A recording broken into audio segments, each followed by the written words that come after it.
I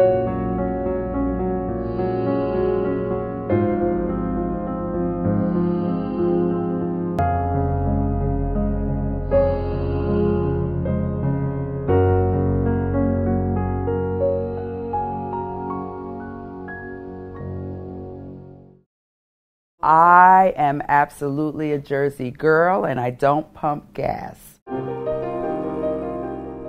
I am a native of Newark, New Jersey. The impact and the experience of being a young black girl growing up in Newark, it was the early 60s. I lived in a multicultural, multi-ethnic community. And I got exposed to the whole civil rights movement and what was going on at the time. And I began to have a heightened consciousness about what being African American, what being black in the United States is, and how you articulate issues and advocacy on behalf of the black community. It's often said in some of the rooms that I sit in, if it's about us, it can't be done without us.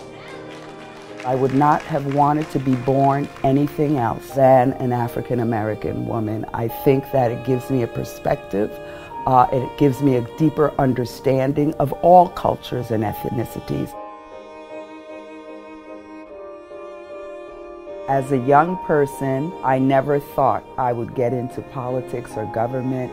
I wanted to be an archaeologist. I was an avid reader from the time I was probably 7, 8 years old. When I read about Egypt and the Nile and the cradle of civilization and the Sphinx and, you know, the pharaohs, I thought, how great would it be for me to be able to go to Greece and Rome and Egypt and dig up old things. But very early on, I grasped fighting for social justice. Shame on us that we can put forth an agenda to create and provide millions of dollars to the corporate sector in this state, but we aren't willing to step up and provide, on average, an additional $288 in the pockets of poor people in this state. I read 2 books that influenced me heavily, A Tale of Two Cities by Charles Dickens, and then The Grapes of Wrath. And of course, A Tale of Two Cities talks about social justice. It talks about people being jailed. It talks about some people having everything and some people having nothing. Reading that book really framed for me what our society should be like in the United States. And that's when I really became an activist. We want to make New Jersey a stronger and fairer economy for all families, not just families at the top, not just families in the middle, but families who often are the least of us. That is our commitment. I was the first African American woman to be the Speaker of the House in New Jersey.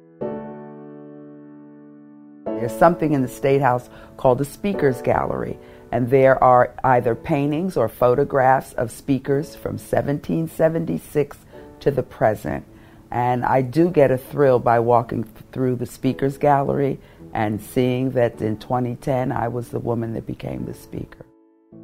And that I will faithfully. And that I will faithfully. Impartially. Impartially. And justly. And justly. Perform all the duties. Perform all the duties. Of the office of Lieutenant Governor. Of the office of Lieutenant Governor. According to the best of my ability. According to the best of my ability. So help me God. So help me God.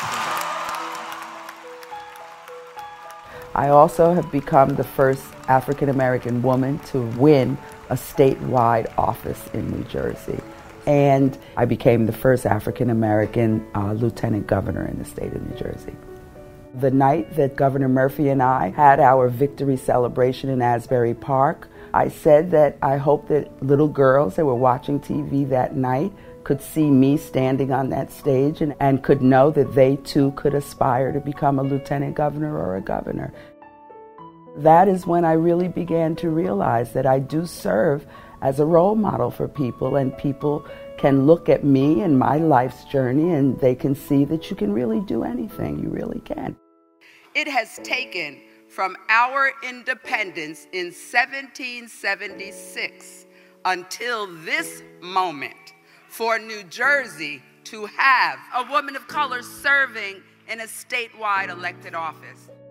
I recognize that while these moments are historic, we make history not in the moment, but in what we do with it.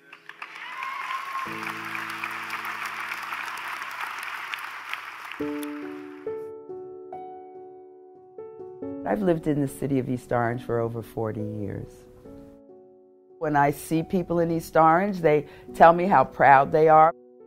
I remember one woman in particular, and she came up to me and she said, "I didn't want to disturb you, but I know who you are. I just want to ask if I can hug you." And I told her yes, and we had an embrace.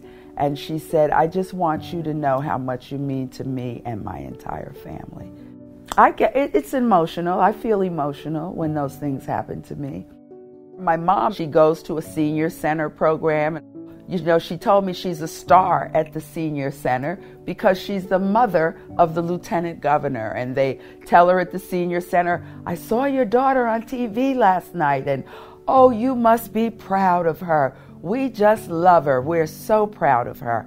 And that is very fulfilling to me because at the end of the day, as Langston Hughes wrote in a poem, I do represent the hopes and the dreams of the slaves. And so when older black adults who may have lived through Jim Crow or segregation or never got the opportunity to get the education that they wanted, when they see me, it's sort of fulfilling for them.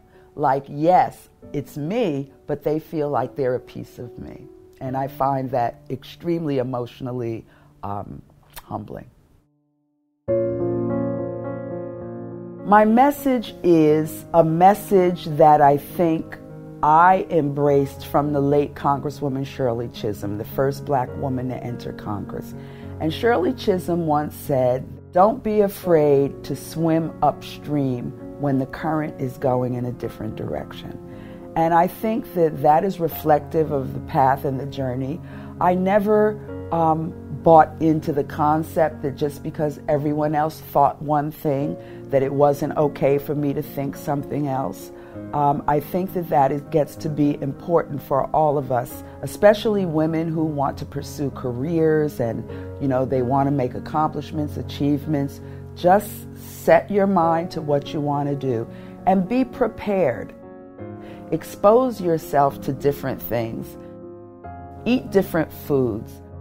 Have friends from all different backgrounds. It makes you an enriched person, and it makes you better in no matter what field you go into. Those experiences are going to propel you into that direction.